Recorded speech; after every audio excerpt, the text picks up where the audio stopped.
Hello and welcome to the channel. If you haven't done so already, make sure to hit that like button and subscribe if you haven't done so already. Really appreciate every single one of you guys for watching the videos, liking, doing all those. Really love the engagements on the comments, so just keep them coming.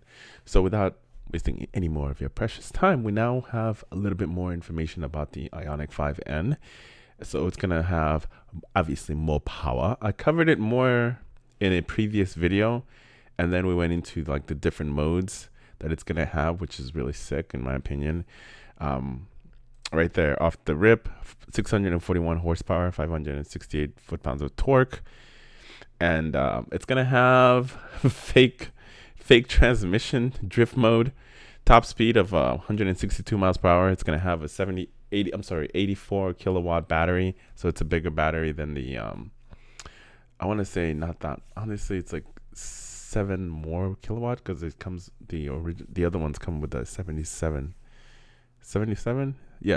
kilowatt roughly, but don't quote me on it.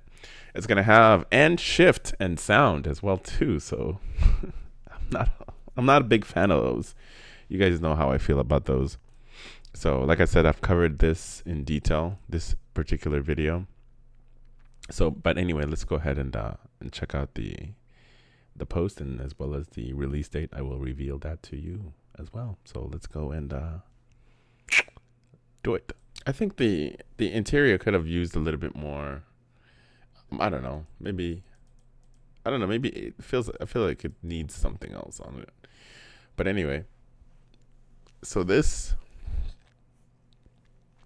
button right here, this is for your rear parking sensor. So let's just say you're in like a parking lot, and then you actually push this button, it will display what's behind you in your infotainment center. It'll show it right here. So that's what that is. But in my Ioniq 5, it's actually one of the buttons over here. But these buttons are completely different than the Ioniq just 5. The one that I have, at least mine is a 2022 model. They kind of like did a little bit of minor changes on the other versions previously to mine, which mine literally just came out like last year is when I got it. But they've already like improved it a little bit, just a tiny bit, not a whole lot. But for the 2025, this is different, completely different than the one I have.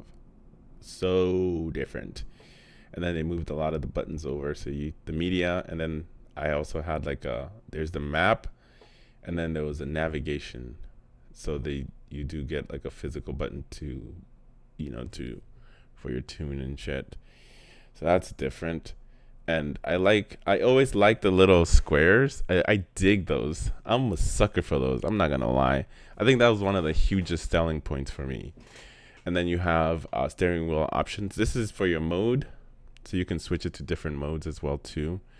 Same thing on the regular Ioniq 5. You can switch to that button right there, especially for mode. So you're gonna have a higher mode, which is the N mode, which gives you all the niceness. And you get these beautiful seats. The seats look nice. I'm not gonna lie. I ain't gonna lie. But everything else, let's see here. So you have your mode is actually right here. And then you have, USB galore, fast charging, all that good stuff. I'm sure it's got heated seats and all that, all the necessities that you may want. So we do have a release date. It's coming out next year, around March. The consensus is it's going to be around $61,000, closer to what the Kia EV6 GT is. It's going to be right around that price.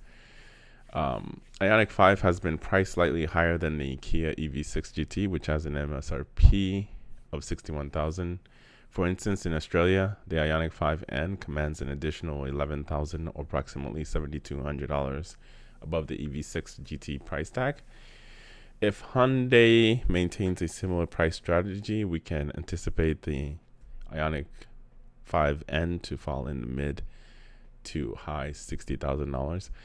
I think that's a pretty good price, to be honest with you, for what you're getting. I mean, if I didn't have one, I would definitely consider this. And I'm not a huge fan when it comes to EVs and fake fake sound. I'm not a fan of those at all. Like, I talk shit about it. I'm not gonna lie. Just like that stupid Borla speaker system for your um for your lightning. I thought that shit was trash. That's a terrible idea.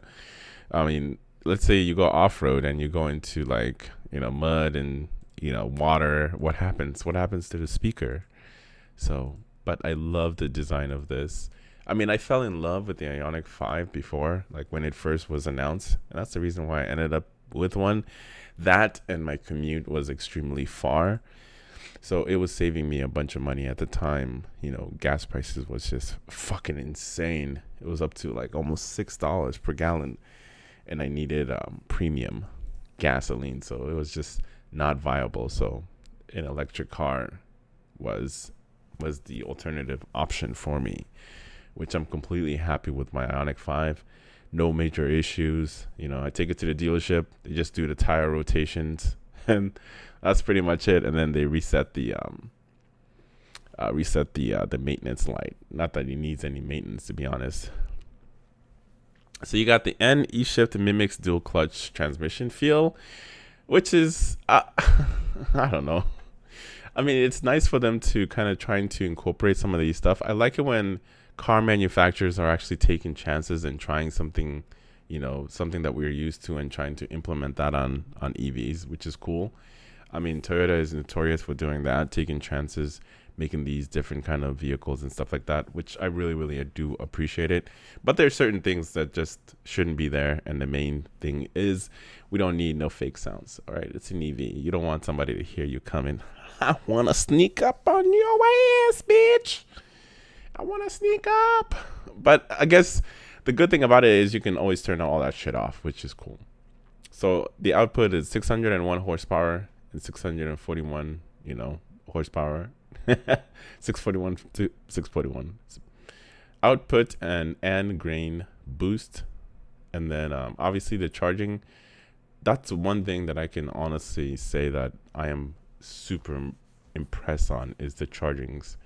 The charging speed is absolutely great when it comes to recharging the Ioniq 5 or any kind of Kia, Hyundai. I want to say their new iterations, like their new ones that they just came out with.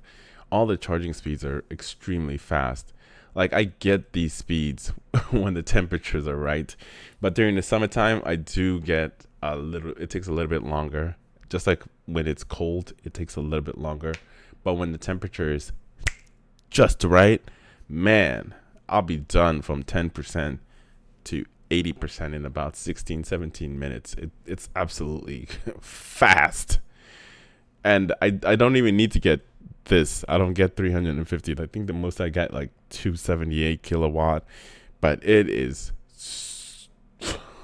it is fast. I'm telling you, nobody touches the recharge when it comes to the Ioniq 5 or any other Kia or EV or Hyundai. But yeah, twice the muscle of current topping all-wheel drive Ioniq 5 offers.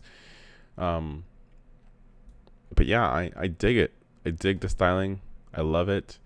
I'm a huge fan of the Ioniq 5. And I'm not really a huge fan of Hyundai in general. I'm not a huge fan of their other cars, but when this one came out, it blew me away.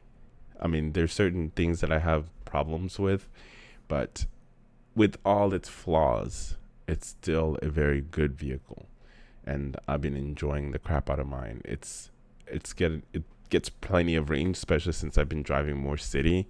So, definitely getting my money's worth with it. I'm telling you guys. Everybody has Tesla, and that was just one of my main things. Like, everybody has one.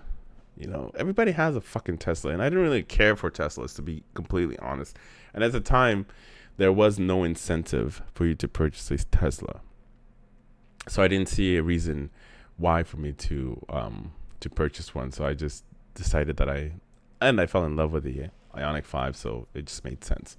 But anyway, buyers will be able to order the 2025 Hyundai Ioniq 5 N in either Performance Blue, Matte, Abyss, Black Pearl, Ecotronic Gray. Is that right? Ecotronic Ecotronic gray matte Atlas white, which is, you know, one of the colors. It's not a really special color. And Soltronic orange. Ooh, bold colors.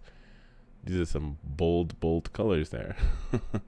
And I could have sworn I seen the release date on here. So give me 1 second. I know it comes out in March of 2025. All right, here we go. I guess I must have missed it.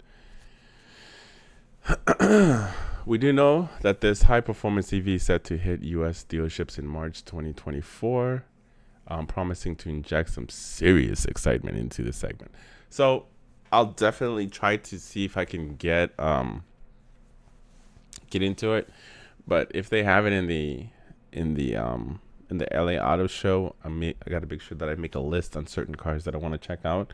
I do want to check out the new Camry, and I want to check out the new Crown SUV as well. And then probably want to check this out if they have it at their booth. If not, you know, it is what it is. But anyway, I'm going to stop yapping the fuck out of your ears. Always make sure to like and subscribe, and I'll see you in the next video.